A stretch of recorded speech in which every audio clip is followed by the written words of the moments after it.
going to be doing a bit of a victory dance and maybe the final dance today. Um, it is pretty rough around here. And let me get it together. What's going on is all those transformers. But here's the thing.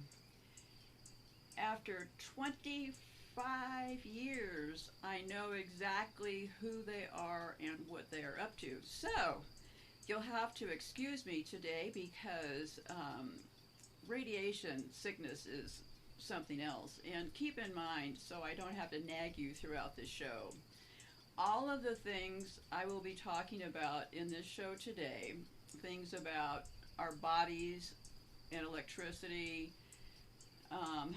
the way that this thing has been rigged with them being from Saturn, all of these things and how they are harvesting electricity through the air and then charging us for it because we never needed electricity. All of these subjects I have covered and laid out exactly how I got here in the last few months, okay? So if you feel confused about why she's so concerned about electricity and stuff, it's because we never needed electricity. So anyways, because we came from a very advanced society. So pull up a chair. It's going to be a good one because, well, here's the thing. I figured out this. It kept feeling like these nuclear plants had some significant meaning there, right? Because I've been just, and remember, as of a few months ago, I also had no awareness of, well, I'm 72 years old. Of course, I heard about nuclear plants and stuff and these nuclear explosions, but did it really register in my brain? No, not really. And I think that's probably typical of a lot of people. I knew these words, okay. I could have picked out the word Oppenheimer, the guy from Manhattan Project, but did I have all the pieces? No way. I had no pieces of this together really in my brain. Was I taught any of this? I really can't tell you. I must have been because I remember some key words. So it's been a lot to unpack, especially the last few months. So what I'm going to be doing today is I'm 1,000,000% convinced, and I'll show you all the data today that got me here, that the wars we had, the bombing of Japan, and then the bombing of Marshall Island, the bombings that went on the Polygon, all of these things I have covered in shows in the last few months, okay? And what I'll be going through today is I had put together a mini timeline because I love those timelines. So I put together a mini timeline and I kept looking and thinking, whoa, wait a minute here. Yeah, so I'm 1,000,000%. Well, the wars are likely to also rob and do for blood sacrifices and for money. Wars are for money, right? But just follow along with me today, and I am of the conclusion that they needed to have the wars to test these bombs to then be able to use them to develop nuclear power. No doubt in my mind. Not a single doubt in my mind, okay? And it is exactly what I've been saying for years. Evil comes packaged as help in order for us to accept it, right? So just like vaccines, we never needed electricity. So let me start off with a little bit of some more information about who these people are and what they worship, okay? They worship Saturn, okay? And Saturn was a god in ancient Roman religion. Sorry, I always have to keep checking to make sure I'm still logged on. Okay. Okay, Saturn was a god in ancient Roman religion and a character in Roman mythology. He was described as a god of time, generation, dissolution, abundance, wealth, agriculture, periodic renewal, and liberation. Saturn's mythological reign was depicted as a golden age of abundance and peace. After the Roman conquest of Greece, he was conflated with the Greek titan Cronus. See, I believe that this is a cut and paste operation, that the Greeks were really the Romans. So, Okay, so after the Roman conquest of Greece, he was conflated with the Greek Titus, Cronus. Saturn's consort was his sister Ops, that's O-P-S, with whom he fathered, Saturn fathered children with his sister, okay, with whom he fathered Jupiter, Neptune, Pluto, Juno, Ceres, and Vesta, okay? So Pluto is in there, right? So we'll be talking about Pluto today, because where did plutonium come from? Well, the root word is Pluto. See, this is a cut and paste operation that has been created on the Gameboard for us, right? These people took over, they created all of this stuff, and we, being totally unaware of what evil was, just went along for the ride, essentially, for the last several generations, right? And these are their beliefs, okay? And I'm not going to go overboard on describing this stuff because I have already done shows about all this stuff, okay? Saturn was especially celebrated during the festival of Saturnalia each December, perhaps the most famous of the Roman festivals, a time of feasting, role reversals, free speech, gift-giving, and revelry. The Temple of Saturn in the Roman Forum housed the state treasury and archives of the Roman Republic and the early Roman Empire. The planet Saturn and the day of the week, Saturday, are both named after and were associated with him. Now, also, Saturnalia is why we celebrate Christmas. That's where we get the red and gold and all the wreaths and stuff from. What they've done is they have the general public worshiping their satanic things that they worship, okay? So, the foremost of the Roman subterranean deities, Pluto was god of the dead and lord of the underworld.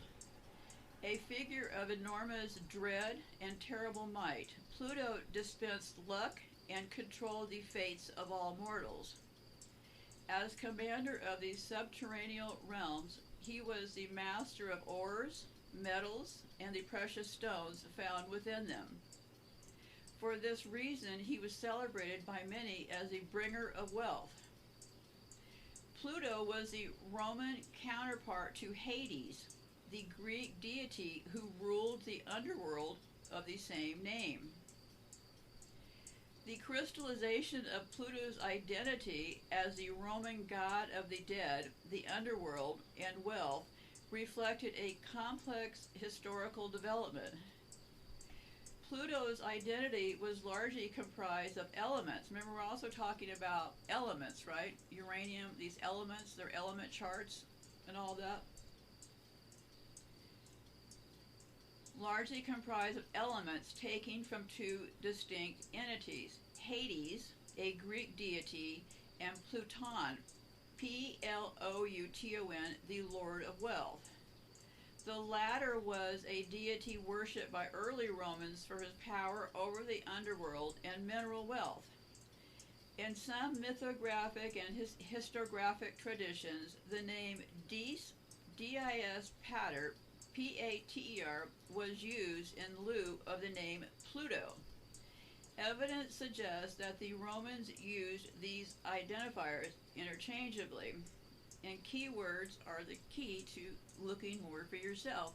Because Pluto is mythology, you will find many interpretations. I've tried to bring you the easy and least crazy one, okay? Okay, etymology. The name Pluto, rendered as Pluto in the Latin, was derived from the Greek name Pluton, P-L-O-U-T-O-N, meaning the wealthy one. This name was an aspect of the deity Hades, one that highlighted the control over subterranean sources of mineral wealth.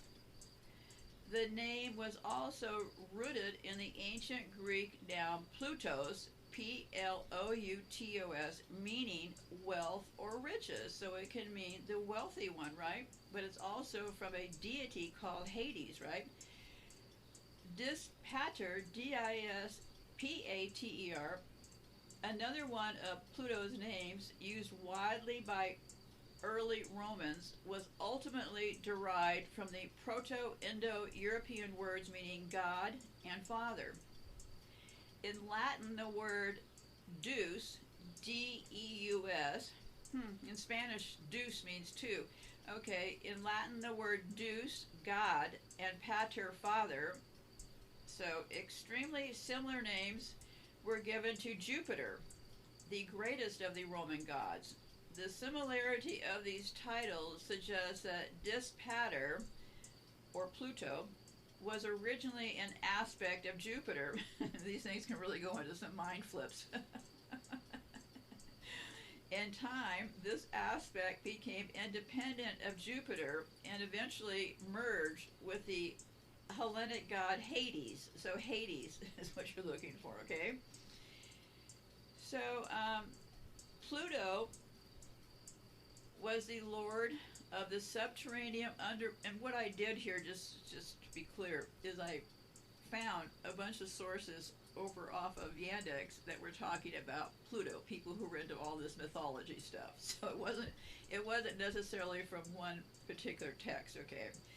Pluto was the lord of the subterranean underworld, which in Roman mythology served as the resting place of departed souls.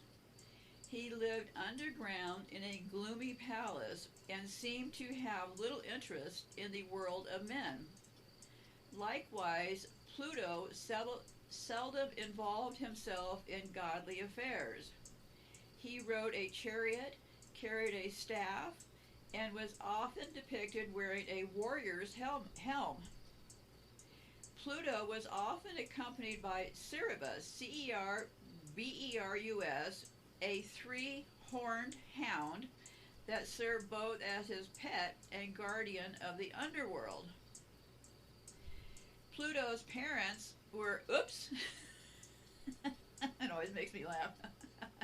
Some of these crazy things never stop being funny to me, okay? So Pluto's parents were, oops, O-P-S, goddess of the earth, and Saturn, ruler of the cosmos. So Pluto's parents were, oops, goddess of the earth, and Saturn, ruler of the cosmos. His brother Jupiter, the mightiest of all gods, freed Pluto and his siblings from their father's wrath. These siblings included Neptune, lord of all waters, Juno, the matron goddess, Vesta, guardian of hearth and home, and Ceres, C-E-R-E-S, a fertility goddess associated with agriculture.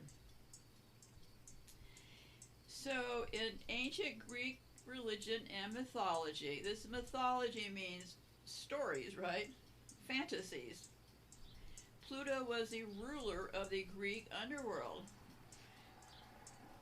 These people are all psychopaths, right? They're all rulers of something, right? The earlier name for the god was Hades, which became common as the name of the underworld itself. Sources of great power and destruction also exist in the underworld realm, including latent volcanoes, glaciers, and gases. Pluto rules atomic energy, the hidden power within matter itself. Pluto was believed to be the one who brought all the gold, silver, and other underworld goods to Earth on his occasional visits. He does show up as a supporting character in some myths, but he does take the lead in one story. And I don't know, did I cut off the story? Yeah, I cut off the story. It was some story. It said, once upon a time, there was a goddess named Persephone, and it's P-E-R-S-E-P-H-O-N-E. So, yeah, I cut off what the story was. So I guess he shows up as a lead in this story. But anyways, this is all speculation, so I'm not going to go crazy right now and start searching to get you the exact right words. Um, Pluto doesn't have many myths because the agents were more concerned with gods that could help them in life rather than ones that mostly mattered after death. That's an interesting perspective, right? So, the foremost of the Roman clotic is called Chthonic, Clotonic, means subterranean deities. Pluto was god of the dead and lord of the underworld. A figure of enormous dread and terrible might, Pluto dispensed luck and controlled the fates of all mortals. As commander of the subterranean realms, he was the master of ores, metals, and the precious stones found within. For this reason, he's celebrated as the bringer of wealth. Okay, Pluto's identity. See, they always have two distinct entities: Hades, the Greek deity, and Pluton, the Lord of Wealth. So we've already talked about that. So let's scroll down here.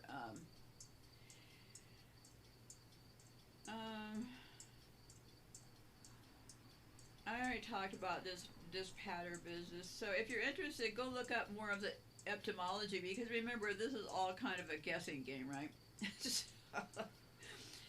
Okay. Pluto was the lord of the subterranean underworld, which in Roman mythology served as the resting place of departed souls. He lived underground in a gloomy palace. Oh, I already talked about that. I think we're done with this person, but yeah, go look up at Pluto. The gold chariot that Pluto rides around in kind of reminds me of the gold chariot.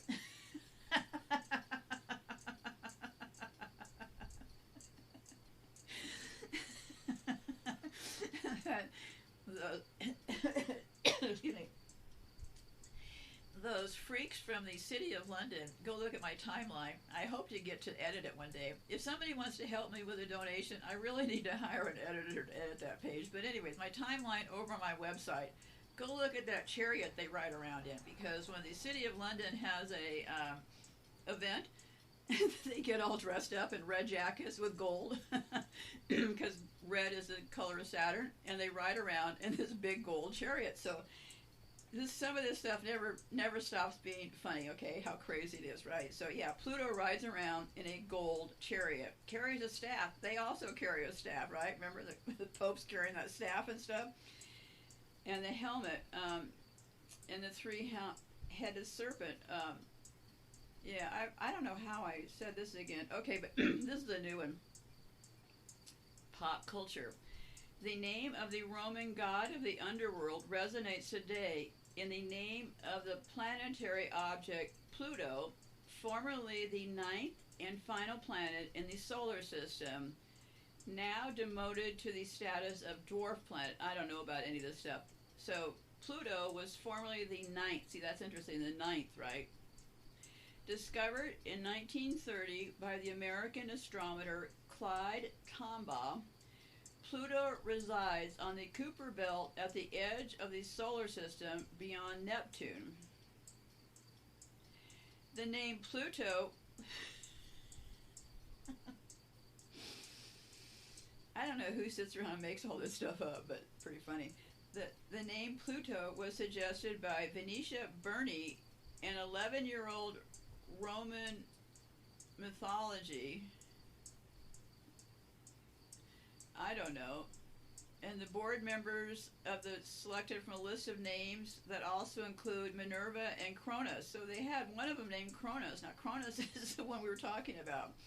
The name was later used by the animator Walt Disney, who gave it to Mickey Mouse's pet dog, Pluto. Remember Pluto from the cartoons? They have that cartoon SpongeBob. I think he's over in Bikini Atoll, you know, where they did all the horrors and the murders. I have more about that today, but yeah. If you really want to see some horror, I'm going to move on to a couple of news things now. I've been looking around the world,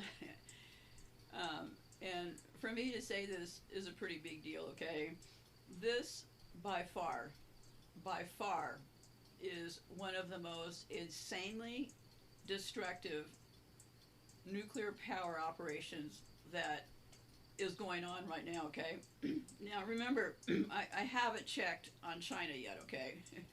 So I may have to take back, I may have to take back my words because I'm only talking about India. And yes, I do need to look into China, but I watched this documentary, and it's called The Horrific Effects Nuclear Power Had on Civilians in India. The horrible effects nuclear power had on civilians in India. I mean, it is rough going, okay? These people are not using even single gloves, okay? And the amount of children that are starting to crop up from this. Remember, with India and these countries, this has only been going on, so we're only looking at the first generation or so of highly deformed children starting to show up. And, yeah, it'll take fair warning, but we got here because we looked away, okay? So go look for yourself. It is something else, and it just shows it shows the depravity of these people, okay? Their ways to get money at the cost of human life is just, well, it's better if I don't get into a rampage about that part right now, okay? So anyway, so because oh, this is another news thing, so let me just take a breath here. So anyway, so this whole nuclear thing has all been run by secrets, okay? It's been run by secrets and documents put as secrets, okay? And what those secrets did from the very beginning was they got a lot of us working class people to join them. And when you start to look around, what you're going to find is that these jobs in the 50s were well paying, okay? So they attracted people who wanted to be able to feed their children. So they were well paid. They appeared to be legitimate, and they were all secret. That's how this whole game has been run. Secrecy. So, speaking of secrecy, I wish here's one time. I think it was a bad move for them to handicap me and try to disable me the way that they have, because the amount of transformers around my house is a bit excessive right now. They really are devious people. So,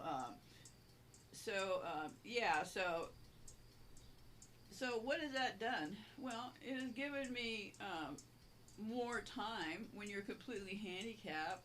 The only way to deal with this level of pain is to keep focused and keep busy. So it was kind of a mistake, because if they knew who we were, they would have considered their options, right? Because for somebody like me, maybe a bullet in the head might have been more effective, because this route has only made me more focused. So the more damage they've tried to do to my DNA and my household, well, we have more time to look, right? And I just thought the other day, I thought, you know what?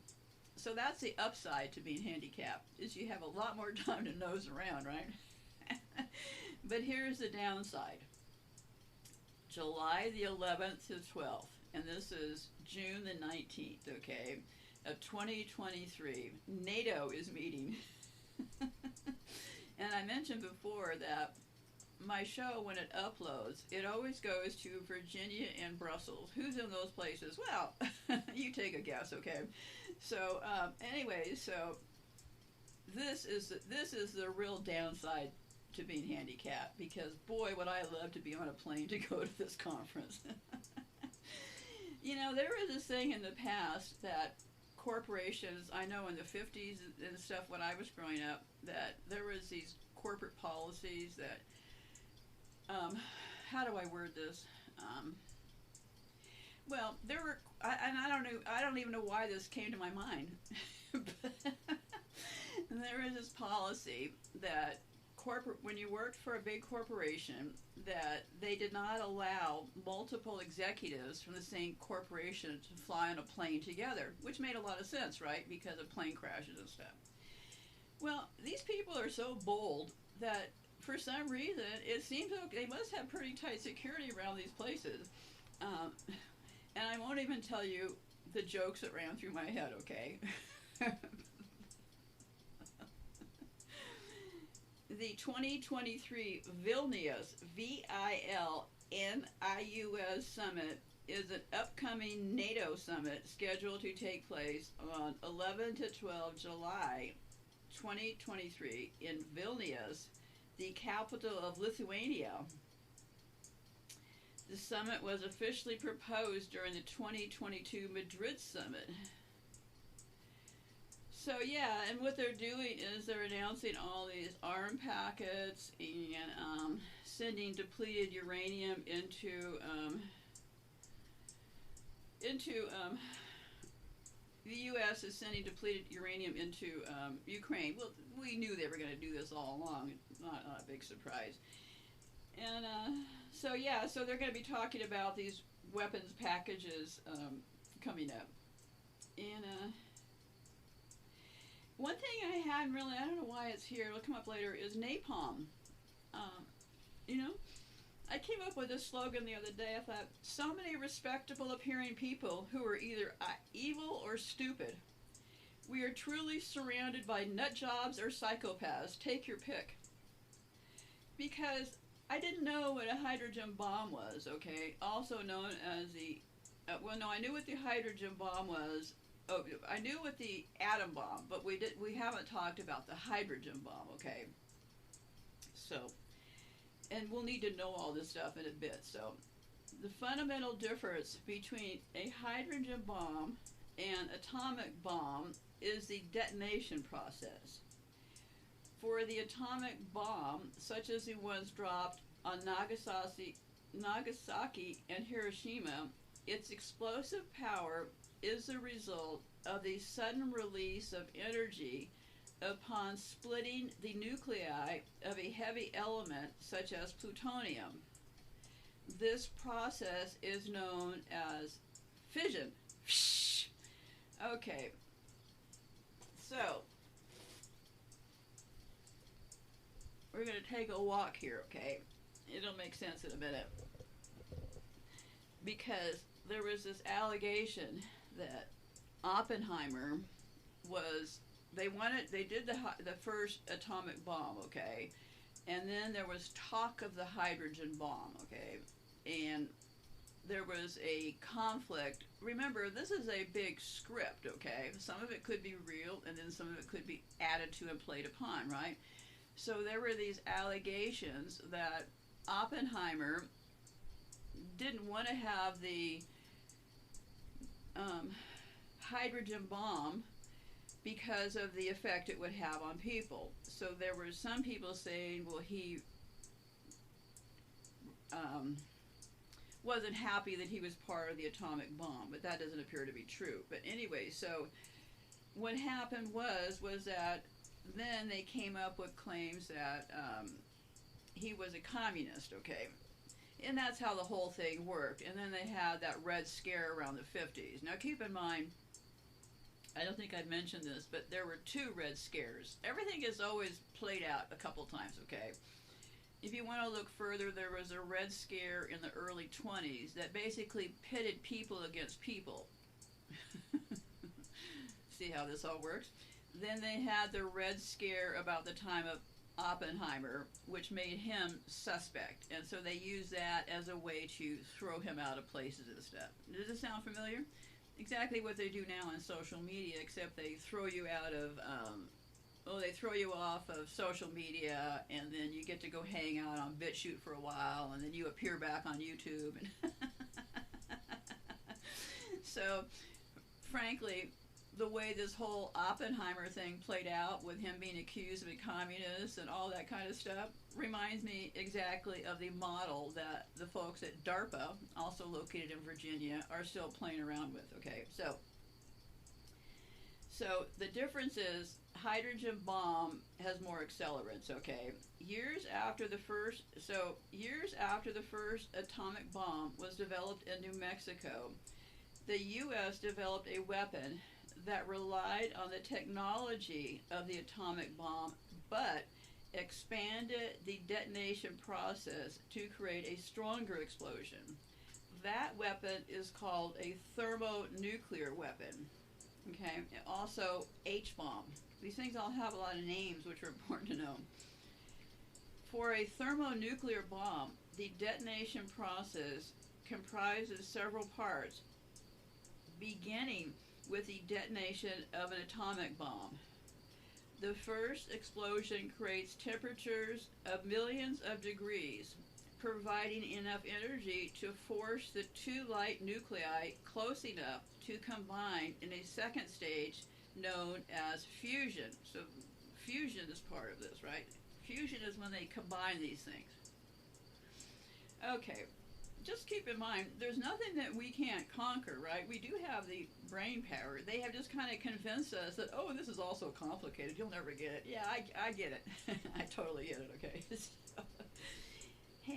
So then there was this interview. So the first explosion creates temperatures of millions of degrees, and then it forces a fusion, okay? And then, because this came out of this thing these interviews I was looking at, okay, by this person named Ham. Who he is, I completely forgot, but he wrote a book. Ham isn't convinced that Oppenheimer felt remorse specifically for the bombing of Japan, which the scientists say may have viewed as a necessary evil. See, he viewed it as a necessary evil. Rather, he thinks that Oppenheimer was more concerned about the devastation that future nuclear war could bring, which I disagree with all of them, because, now, I don't know how much Oppenheimer knew about, was this all going into nuclear plants, because probably all these people got into different parts of this aspect. So I'm not going to try to dig into Oppenheimer's head, but he does have a rather feminine-looking face. He definitely is a psychopath. Probably didn't have a mother, okay. So after the war, Oppenheimer took steps to prevent such a future, allegedly, according to them. He began working with the U.S. Atomic Energy Commission to control the use of nuclear weapons. In 1949, when Truman approached the commission about creating a hydrogen bomb, Oppenheimer opposed it. Despite his opposition, the U.S. developed an H-bomb. This is the only time this H-bomb has ever been tested, okay? And it was tested in 1952.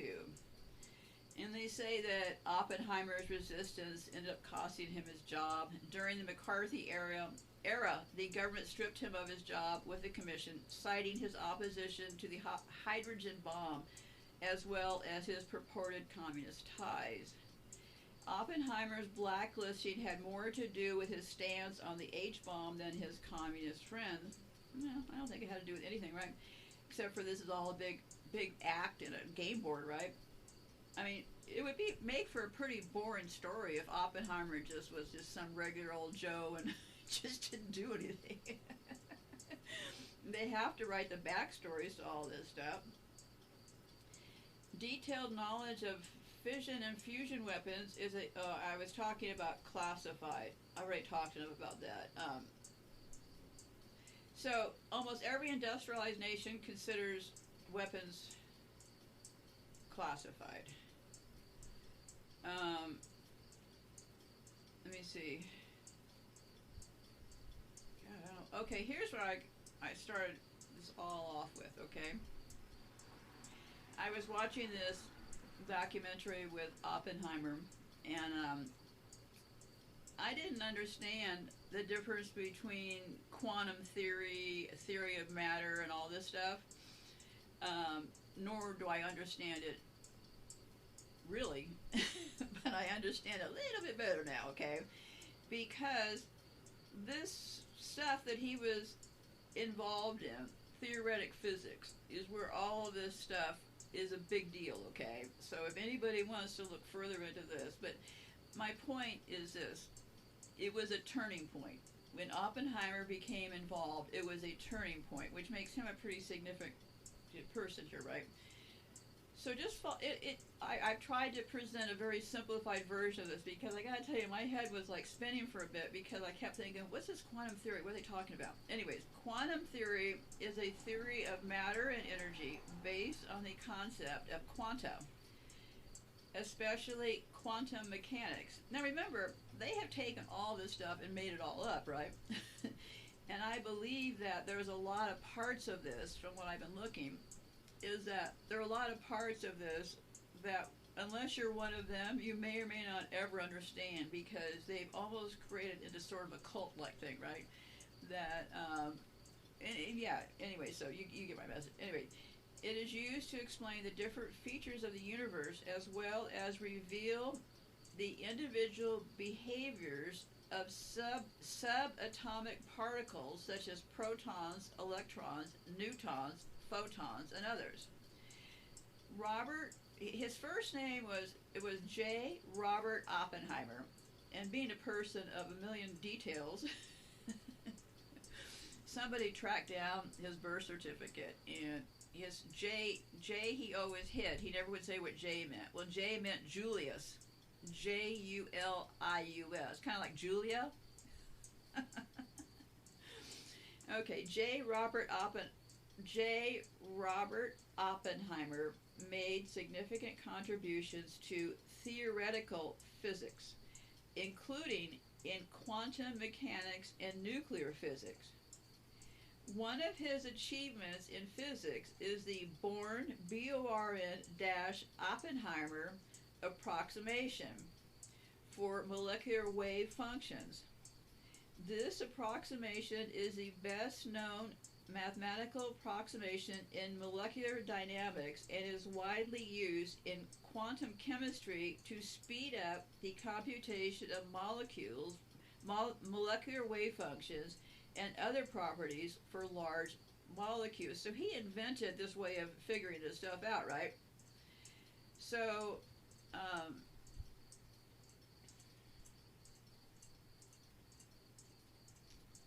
well, why do I have this here? So yeah, let me get down here to the timeline. Oh, I wasn't aware that the deal with Muammar Gaddafi and NATO, supposedly Muammar Gaddafi ended up dead at the hands of rebels who were aided by NATO airstrikes. Well, I didn't know that. I thought it was because Gaddafi was trying to change the money into get off the dollar or something, which all of this is probably a lie, right? And now Libya is pretty much a slave state, right? But at that time, it was doing extraordinarily well. And these people don't want to see anybody do well. So did they take out Gaddafi? I don't know. I watched the so-called video of it. Listen, when you start wearing turbans and stuff, really anybody could play some of these characters, right? So, that's why I think the turban crowd has it all over the rest of the Gameboard players. But anyways, so anyways, yeah, so they say that he took I don't know, a sword. Anyway, so, I don't know. I watched the video. You can go watch the video if you want. My guess is that Libya was doing very well. The U.S. wouldn't like them doing well. Maybe they weren't paying the city of London enough money, so somebody had to go, right? Did Gaddafi really go? Who knows? Probably sitting in some resort along with the guy from Iran. Who was that other guy? Anyways, it's Soleimani. So yeah, did he really go? Well, I don't know. He probably didn't go with the way that they say he did, because that just added for more drama, right? And if you say somebody died in a really horrific way, well, you're probably going to get most of the people to think that he really died, right? So probably coming up with a fake horrific death probably makes more selling sense from a drama standpoint on a game board, right? So anyhow, but the end result of that was that the country is now having open slave markets. So big turn at that point, but some allegate that it was him wanting to do nuclear. True or not? I don't know. So anyways, Yeah, all this stuff is really something else. As if the other thing wasn't bad enough. Okay, so Julia Robert Oppenheimer was a theoretical physicist who was often referred to as the father of the atomic bomb due to his role as the director of the Los Alamos laboratory during the Manhattan Project, which developed the first nuclear weapons during World War II. So, after he becomes chairman of the Atomic Energy Commission, right? So that was when the U.S. also grabbed control of all this stuff, right? Because now all this stuff comes through these agencies. So the whole idea, of course, was to avert nuclear proliferation and a nuclear arms race with the Soviet Union. So let me get down here a little bit. Quantum mechanics was not discovered by a single person, but rather developed by a number of scientists over time. Because I think here's the trick. I think within this quantum mechanics is some stuff that becomes their holy grail, right? Stuff that is where the big lie is locked up in. Because remember, they also cooked up all this other stuff, the solar system, Pluto. These are the same scientists that would be working at NASA and places, right? Well, these people have to know that NASA is made up of computer graphics, right? So we have a pretty big body of people that are pretty big liars when we look at scientists, right? So the history of quantum mechanics began with a number of different scientific discoveries, including the 1838 discovery of cathode rays. So the 1859 to 60 winter statement of the black body radiation problem. See, back then they were these quantum people were doing the radiation stuff, right? That's why it's always good to always look for how this stuff gets started, right? So by the 1900s, the quantum hypotheses by Max Planck, a big name, that and any energy radiant atomic system can theoretically be divided into a number of discrete energy elements. Okay, so this was back, and they knew that could radiate energy. So here's, because look at these dates, okay? They had obviously taken over the Gameboard by this point. They knew electricity was bad for our bodies, right? And where did the electricity get used in homes first? In the United States, right? So at the same time, these people are huddled together with this quantum mechanics and figured out this radiation stuff, right? So building on this approach, modern quantum mechanics was born in 1925 when the German physicists Werner Heisenberg, Max Born, and Pascual Jordan developed matrix mechanics, and the Austrian physicist Erwin Schrödinger invented wave mechanics. Okay, so this is where they start really going with the stuff in 1925 with the quantum mechanics is what you're looking at, right? Probably a pretty special club they don't let many people into, okay? So I am really just guessing here about the quantum mechanics. But remember, they run in a club, they hang in a club, they all go to the same schools. And so, yeah, that's how you would keep a big lie concentrated amongst your own people, right? You make them the experts. So you come up with a really big lie, like the solar system or all this stuff. You put your own people in there huddled, coming up and containing the lie, right? They become the professors at Harvard, all these esteemed intellectual positions, right? Okay, so Robert or Julia Oppenheimer, he studied quantum mechanics. He was in Europe during a pivotal time in the world of physics, as European physicists were then developing the groundbreaking theory of quantum mechanics. Ding, ding, ding, ding, ding.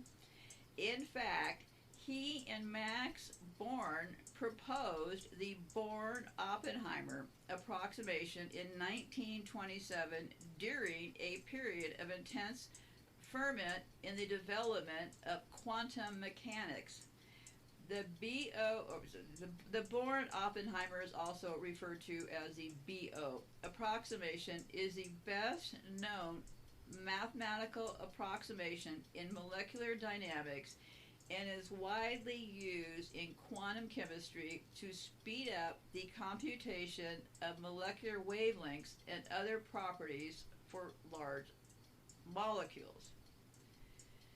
So, he made great contributions. He and Max Born published that famous paper, the Born-Oppenheimer thing. So, Oppenheimer or Julia is a monster deal in this, okay? And here's where it gets good. The development of nuclear power plants for electricity. I'm going to give you the lead, okay, and then I'll go through the timeline to how I got here, okay? Okay, give me a second here. The development of nuclear power plants for electricity generation has its roots in the discovery of nuclear fission and the subsequent development of nuclear weapons during World War II. After the war, attention was given to harnessing this energy in a controlled fashion for naval propulsion and for making electricity. Isn't it funny how that happened? The first nuclear power plant was built in the 1950s, and global installed nuclear capacity grew rapidly during the 1980s. Yeah, boy, have they ever. The development of nuclear power plants for electricity generation has its roots in the discovery of nuclear fission and the subsequent development of nuclear weapons during World War II. It does not get any more clear than that, now does it, kids? That's why you always keep looking. You never just stop. And until you figure out how stuff gets started, you keep looking, okay? After the war, because once you get to certain key points, it opens up again, right? It's like this. You can see clearly now. The sky is opening up. After the war, attention was given to harnessing this energy in a controlled fashion for naval propulsion and making electricity. While Oppenheimer's work on the Manhattan Project and his contributions to theoretical physics, including quantum mechanics, were instrumental in the development of nuclear weapons, it is not clear that his work directly led to the development of nuclear power plants for electricity generations. What they're saying here, I was trying to see if anybody had in any of their books talked about, did he go to any meetings to talk about this stuff? And it didn't appear like his name showed up anywhere. But that doesn't mean anything. I'm just showing you I was looking, right? Keep looking. Okay, nuclear energy also creates jobs, supporting nearly 500,000 jobs in the U.S. and contributing an estimated $60 billion to the U.S. domestic gross product. Because I was over on that. Sometimes that chat Bing thing is good. Sometimes it's, I don't know. I just use it at different times. But they said I kept looking to see if I could find him in anybody. People have written a million books about Oppenheimer. I would really suggest that you go look at a show about the history of the Manhattan Project, how they set that up, brought in all those people, all those support people were brought in, and all those people from the indigenous people from the surrounding areas went to work there because it was a huge deal, and everybody ended up getting cancer. As a matter of fact, I think Oppenheimer got cancer, and they said it was from, well, he chain smoked, but he had cancer, and some other key guy had cancer. But anyway, so it said I couldn't find any information in my sources that suggests J. Robert Oppenheimer directly consulted on the development of nuclear power plants. After World War II, became chairman of so And the first commercial nuclear power plant in the United States was the Shippingport Atomic Power Station in western Pennsylvania, which came online in 1958.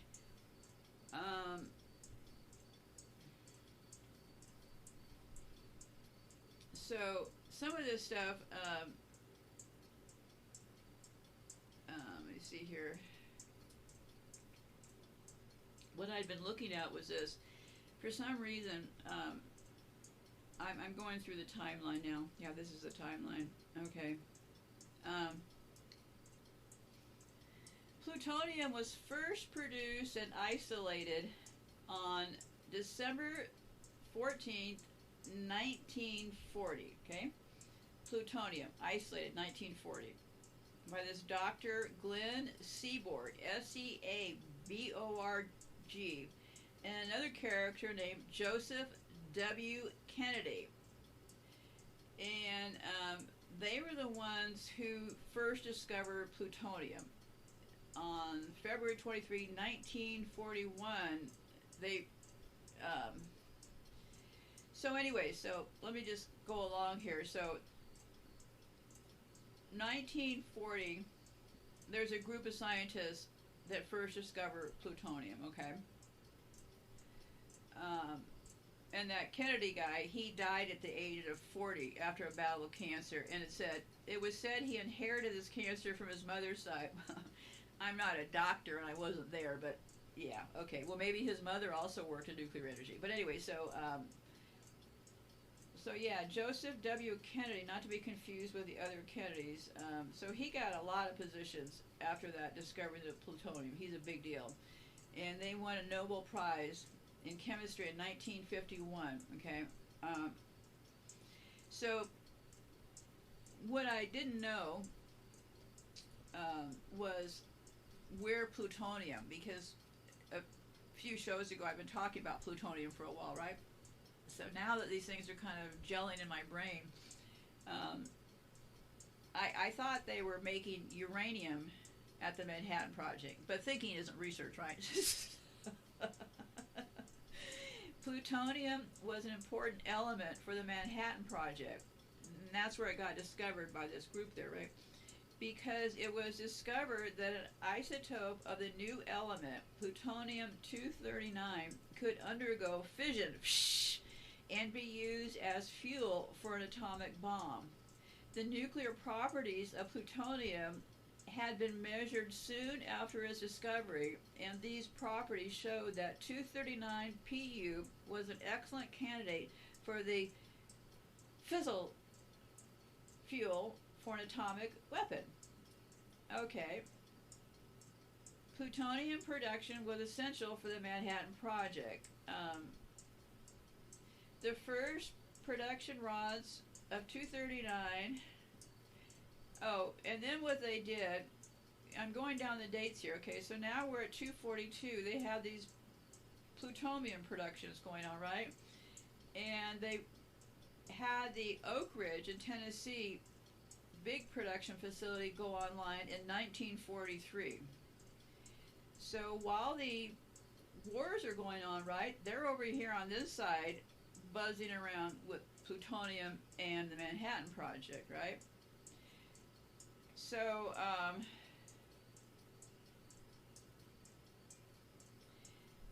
okay, plutonium production was essential for the Manhattan Project, and scientists at institutions throughout the country were competing with isotope separation methods to create it during 1942. The first production reactor was made, plutonium-239 was made in 1943 at Oak Ridge, Tennessee. And I didn't know how important, I knew plutonium was a byproduct of nuclear power plants, because we've been talking about that recently, right? But I didn't know this part. Plutonium is important for nuclear power plants because it is created in the reactor as a byproduct, and we knew that, right? And also they can flush that out quicker, the plutonium. But anyway, so plutonium is important for nuclear power plants because it is created in the reactor as a byproduct, and over 1/3 of the energy produced in most nuclear power plants comes from plutonium. Plutonium recovered from reprocessing normal reactor fuel is recycled as mixed oxygen fuel, or MOX, MOX. Plutonium is the principal fuel in a fast neutron reactor, and in any reactor it is progressively bred from non-fissile U-238 that comprises over 99% of natural uranium. So yeah, I thought they made plutonium there, but I don't know. Maybe I'm a little bit confused this morning, but anyway, so yeah, it's a big element in the. And remember, they named all this stuff too, right? I didn't come up with the name plutonium and this Hades business and the Jupiter and all this stuff. Okay, now have I gone backwards here? Yeah, a little bit. Okay, let me see here. Okay, let me try to recover this. Okay, I'm gonna back up. I have a new timeline here. 1939, that was when Albert Einstein signed a letter that set this whole thing off, okay? Albert Einstein in 1939 signed a letter addressed to President Franklin D. Roosevelt advising him to fund research into the possibility of using nuclear fission as a weapon, as Nazi Germany may also conduct such research. Okay, so anyways, I'm just going to point out the highlights. This could really travel into the mud here, because I think you get my point here, right? Because this next timeline will help to show you how all these dates seem to work together for all of this to be for the working for nuclear power plants, not for anything else, okay? And how would they possibly have tested these things without wars, right? Because they can't just go around throwing bombs all over the place and people get wise to that, right? So, even the suggestion of war made people agree with them, because this has been all about fear, secrecy, and panic, right? Okay, so 1941, they conclusively discover plutonium, okay? And 1941, Japanese attack Pearl Harbor. Same day, 1941, Germany and Italy declare war. 1941, 1942, these maniacs discovered napalm. I haven't talked about napalm yet. I don't. Anyway, 1942, Manhattan Project starts. Okay.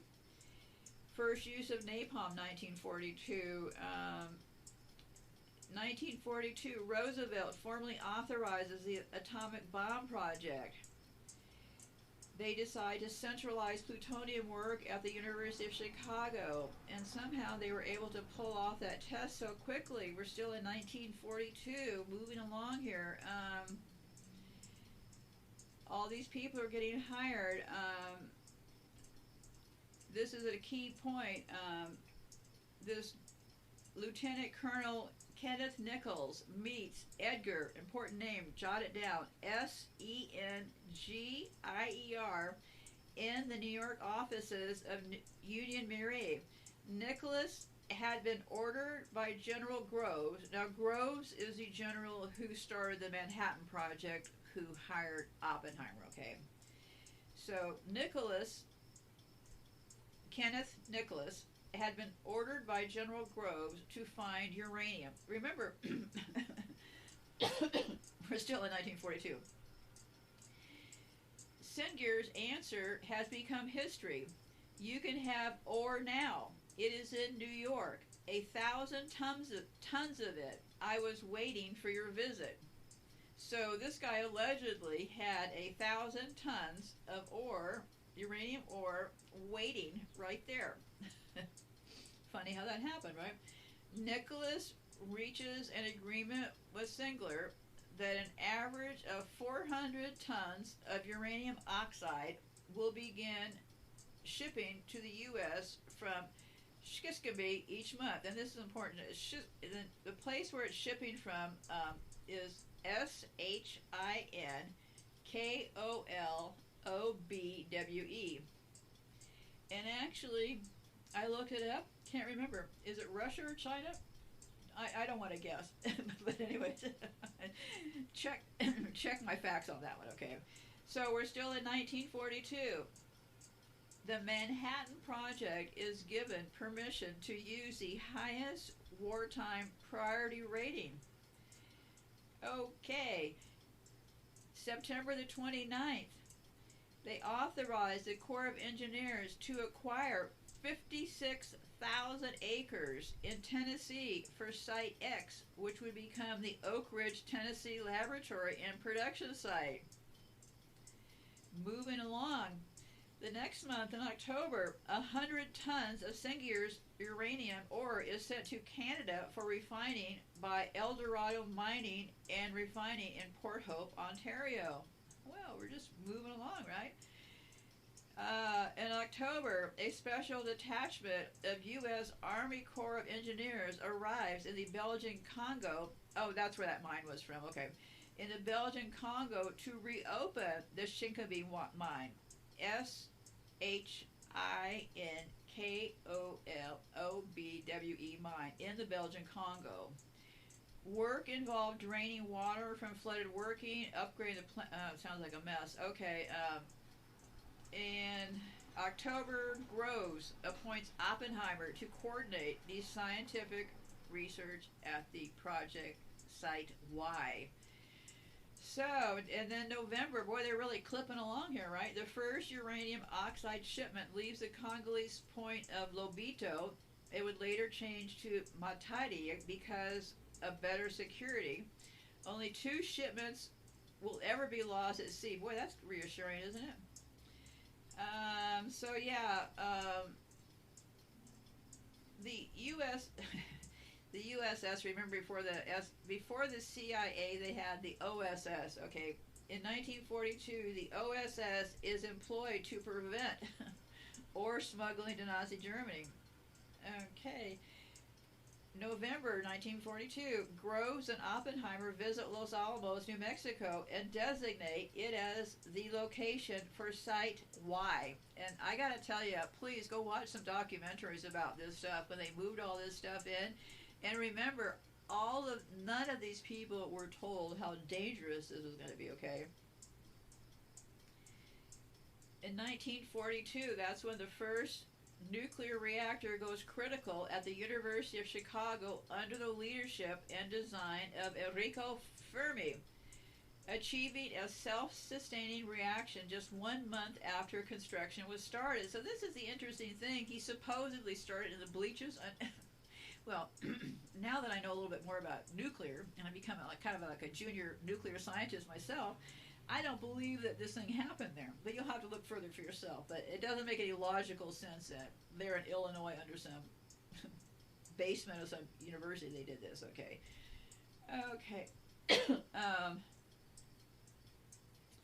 Plutonium is created, as I already talked about all this stuff. I'm going to be skimming along here. I think you're starting to get the point here, right? Okay, so that was 1942, okay? 1943, Groves approves the development of the Hanford site. So they're buying more property there, and then they're moving into the Los Alamos laboratory is established. 1943, moving right along. The University of California becomes the formal business manager of the Los Alamos laboratory. You're starting to see how the military and universities all kind of mingle together. Okay, so construction begins. Yeah, they're busy little bees now, aren't they? This all just kind of blowing together. Anyway, so the first plutonium production facility was the B reactor at the Hanford site in Washington State, which was part of the Manhattan Project during World War II. See, I didn't know that Hanford was part of Manhattan. So, construction of the B reactor began in 1943. So, they started construction of Hanford in 1943. Clipping along here now, aren't they? The B reactor at the Hanford site near Richland, Washington, get your houses listed for sale if you're in the area, was the first large-scale nuclear reactor ever built. The project was a key part of the Manhattan Project, the United States nuclear weapons development program during World War II. Its purpose was to convert natural uranium metal into plutonium-239 by neutron activity for use in nuclear weapons. The B reactor has been designated as a historical place. Well, yeah, okay. So the B reactor had its first nuclear chain reaction in September of 1944. So there we are in 1940s, okay? And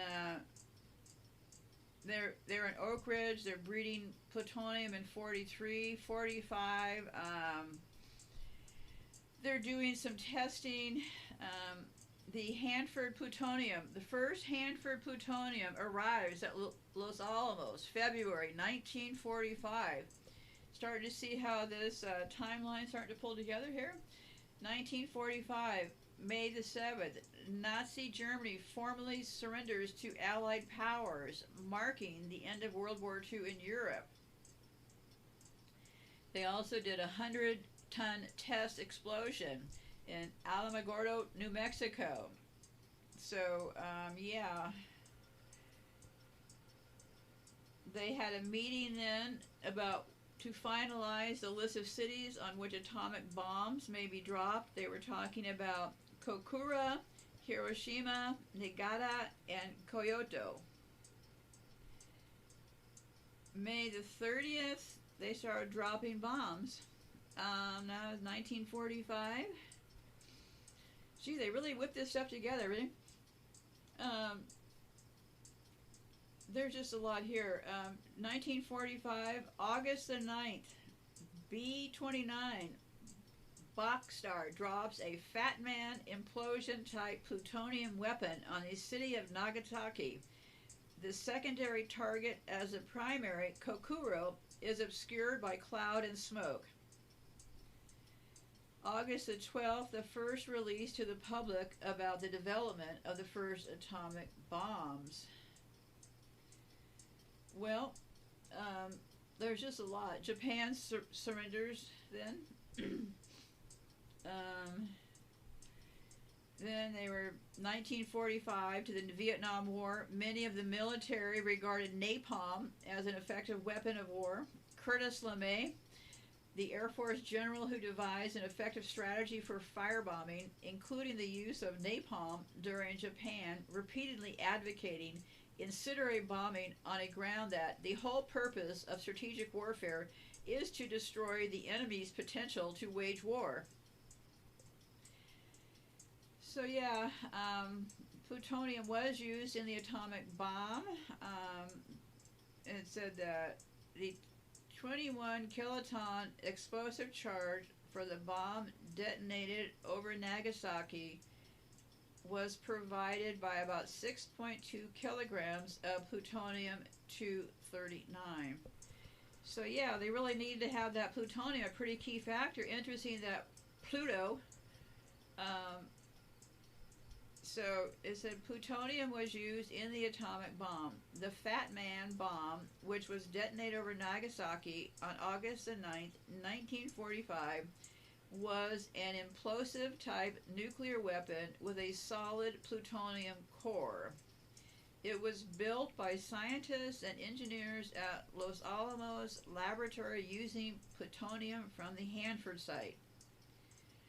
A gun-type nuclear weapon is a design in which an explosive propellant is used to fire one subcritical mass of fission material down a gun barrel into another subcritical mass.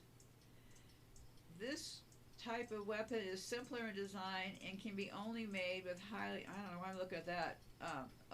I was looking at, there's two kinds. They have a gun type implosion on nuclear and implosion type. We're looking at the implosion type. The implosion type nuclear weapons uses a chemical high explosives to compress a subcritical mass of fission material into a denser critical mass. The type of weapons can be constructed with either plutonium or highly enriched uranium or a composite of the two. It is more complex to build and to design and build, but is also more effective, requiring less fissile material to obtain a given yield compared to a gun assembly device. Well, that's good to know. Okay, 1946. 1946, Truman signs the Atomic Energy Act of 1946 into law, ending almost a year of uncertainty about control of atomic research in post-war United States. 1947, the Atomic Energy Act of 1946, known as the Mahan Act, takes effect, and the Manhattan Project is officially turned over to the United States Atomic Energy Commission. 1947. Manhattan District is abolished. 1947. Well, they did all their good deeds now, didn't they? And then 1946. Gee, it seems like I'm out of date here. But anyway, they did the nuclear testing on Bikini Atoll, 1946. And then also, I was doing these dates to compare them. Because remember, at the same time that the U.S. was over here testing these things, the Soviet Union was over there. And look at my timeline. If you're not suspicious, then I don't know, because the 1920s, Russia nationalized the oil, Standard Oil got broken up here. Those noble people fled to Sweden. I mean, come on, there a lot happened around this time, right? So, and around the same time, the Soviet Union was bombing people from 1949 to 1989, testing all those things over there. And then Rocky Flats, that weapons plant near Denver, did a huge show about that. It started in 1952. Because what they were doing along this time was this. They were looking at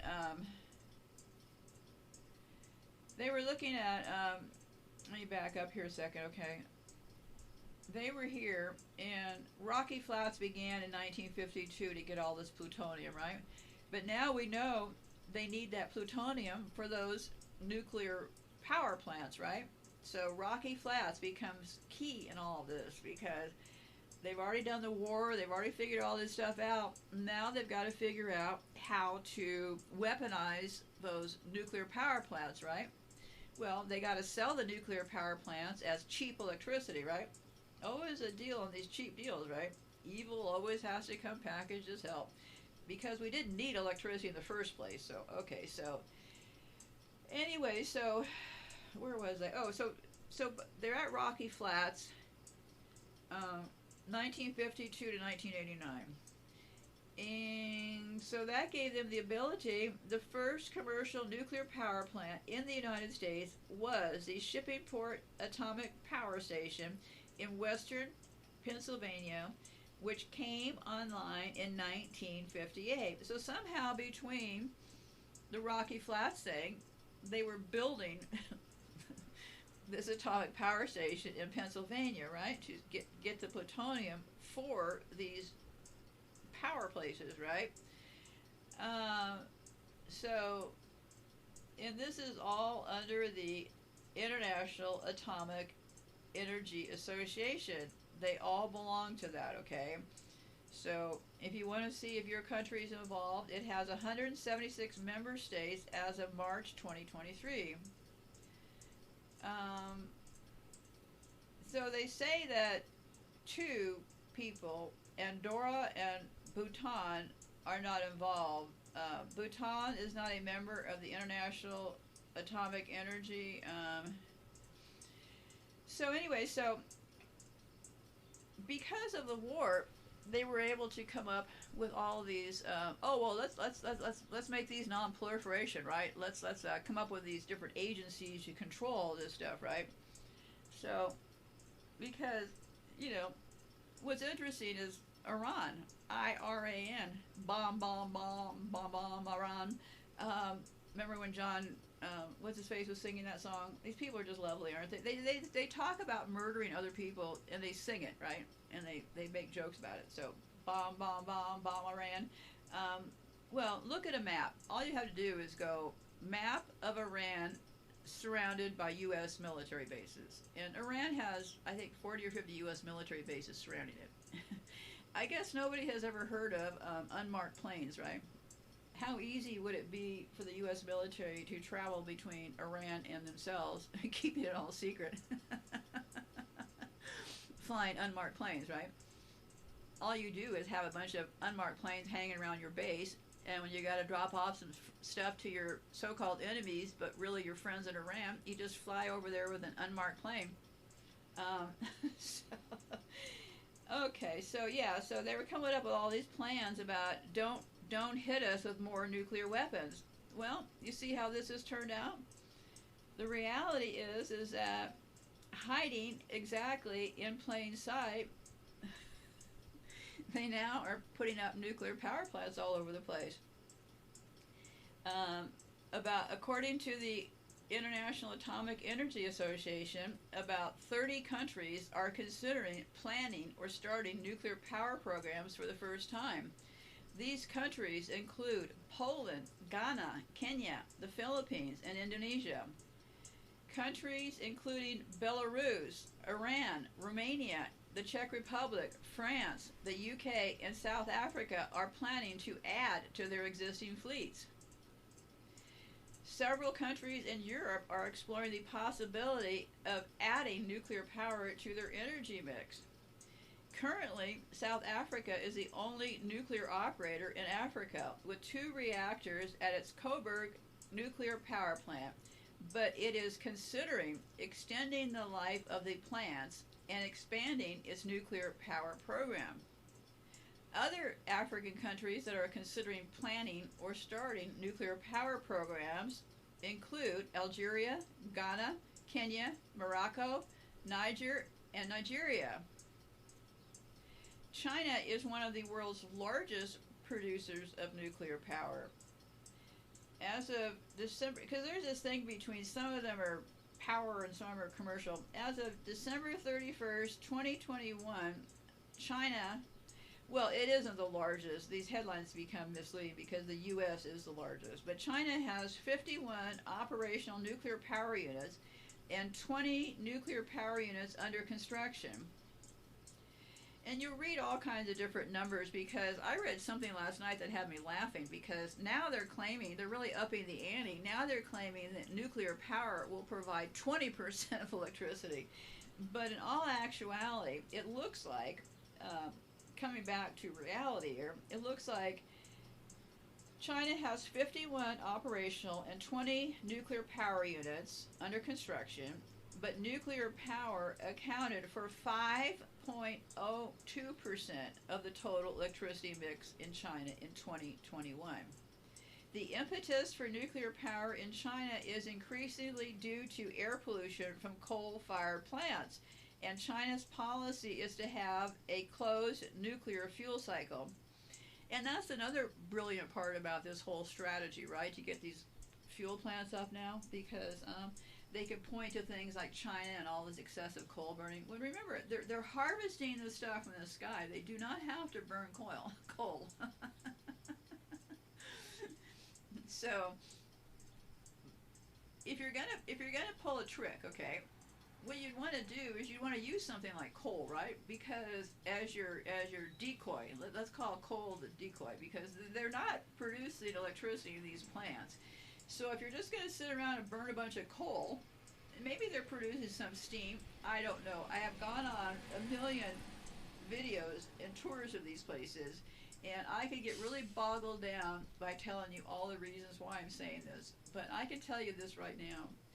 I think they put up big buildings because that's impressive, right?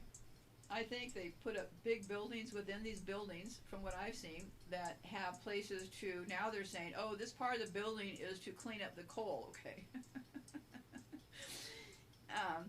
And they also say that coal can be a couple cents, that they charge us a couple cents on the weekends, right? So that makes coal like ridiculously cheap, right? And they've been proposing all along that nuclear will practically be free, right? So if you're going to pull off a scam and you're a greedy psychopath, coal would be a really good thing to pull your scam off with, right? Because then you could use coal to provide the pollution that you're going to need to sell the next stage of the eugenics plan, which is get everybody to get these nuclear plants all around. So I guess the idea is then they can get every country. What they're probably going to do with these countries is this, and remember, I'm only guessing, right?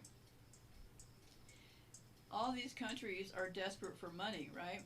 Well, they always promise jobs and stuff like that along with the money, right? So you get a bunch of desperate people in Africa and places. I'm not picking on Africa, I'm just using an example.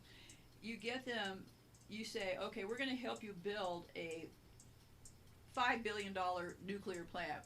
And here's how the loan's going to work out. See how this is all going to work?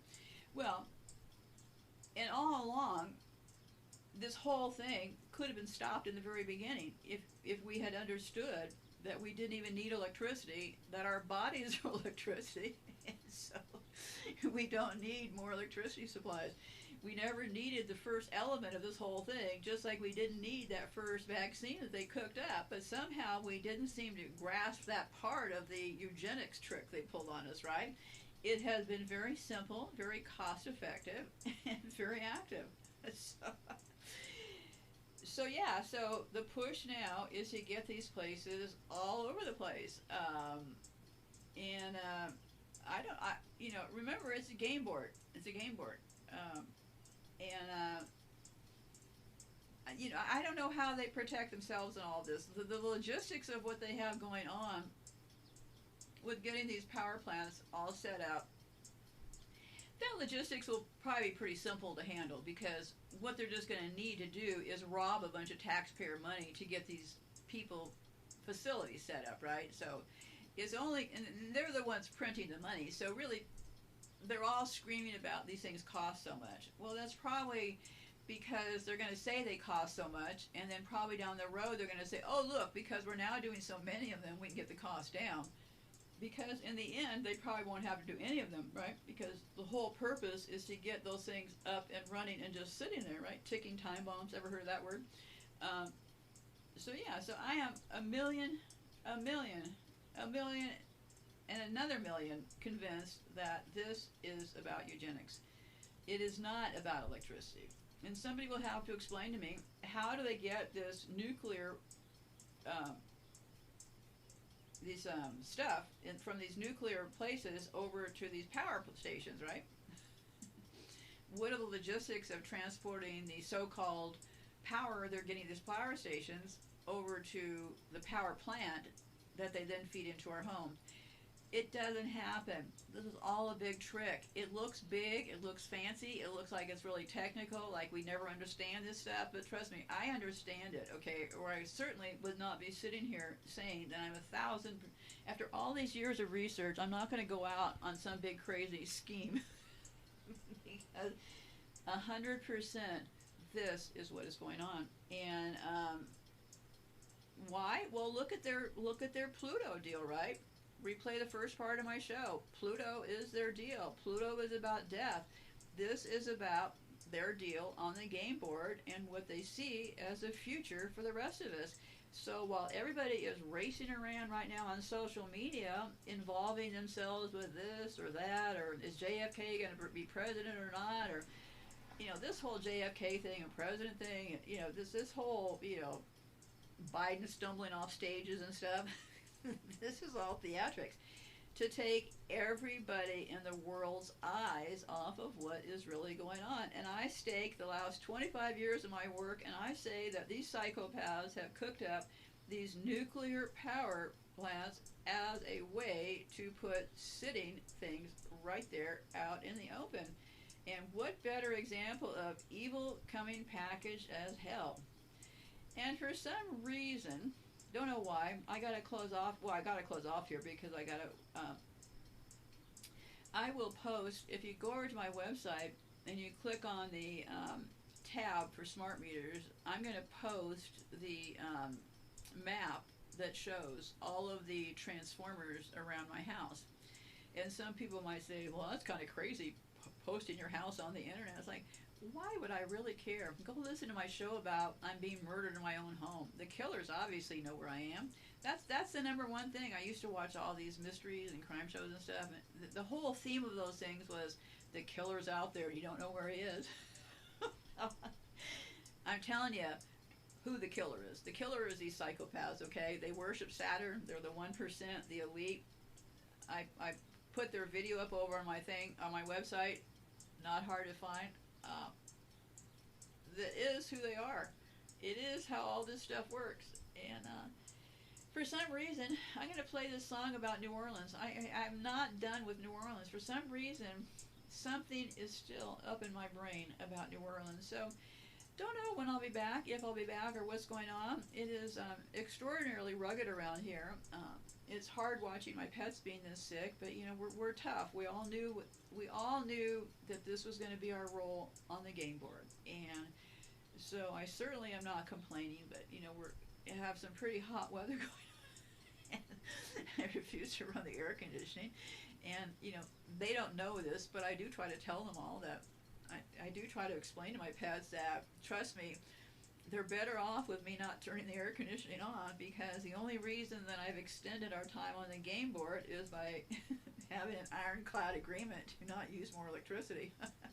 Because once they get us disabled, I gotta tell you, the whole idea of these extra transformers all around me now are to completely zap us out. So it feels like it's kind of weird, because you know I know intellectually in my mind that when this is all over, I go back to wherever we're from. It's a developed society, and this is just all a bunch of. But it's an exciting time to be here, right? Because it's the end of this game board. We've all been coming down to this thing called Earth and practicing our spirit, whatever we've been practicing, right? Obviously, they took over whatever this game board was, you know, a few hundred years ago, and they cooked up electricity in all the ways to disable us, and we, being the good people that we were, didn't recognize what evil was. So they did a heck of a job hiding the definition of what psychopaths are, and the more they could hide that, the more people would be unaware of who they were, because if everybody is looking for a psychopath to be a killer hiding behind the school benches, waiting to get the girls coming off the football field with a knife to the back, they're not going to be looking for the executive like Larry Fink, who's running things, okay?